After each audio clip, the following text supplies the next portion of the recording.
Welcome to Penrose Learning, where we make understanding easy. In this video, I will show you how to make delicious croissants the easy way. Forget the intimidating, multi-day process. We're simplifying it significantly. This method focuses on achieving that signature flaky, buttery texture with much less effort and time. You'll be surprised at how accessible homemade croissants can be. We'll go through each step, from mixing the dough to the final bake, ensuring a successful and satisfying result for your breakfast table. Get ready to enjoy warm, fresh croissants. First, let's prepare our simple dough. In a large bowl, combine 4 cups of all-purpose flour with 1 cup of very cold water. Add 2 tablespoons of granulated sugar, 1 teaspoon of fine sea salt, and 1 packet of active dry yeast.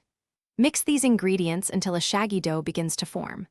Then, turn it out onto a lightly floured surface and knead for about 5 minutes until it's smooth and elastic. This quick preparation sets the foundation for our easy croissants.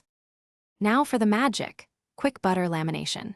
Take 2 sticks of very cold, unsalted butter and flatten them into an 8 by 8 inch square between 2 sheets of parchment paper. Place this butter block onto your rolled-out dough, ensuring it's completely encased, sealing all edges tightly. Then, perform 3 simple book folds, chilling the dough in the refrigerator for 30 minutes after each fold. This creates those wonderful, distinct layers without excessive effort. Finally, it's time to shape and bake your beautiful croissants. Roll the chilled dough to a thickness of about 1/4 inch. Using a sharp knife or pizza cutter, cut the dough into long triangles. Starting from the wide end, gently roll each triangle towards the point to form the classic croissant shape.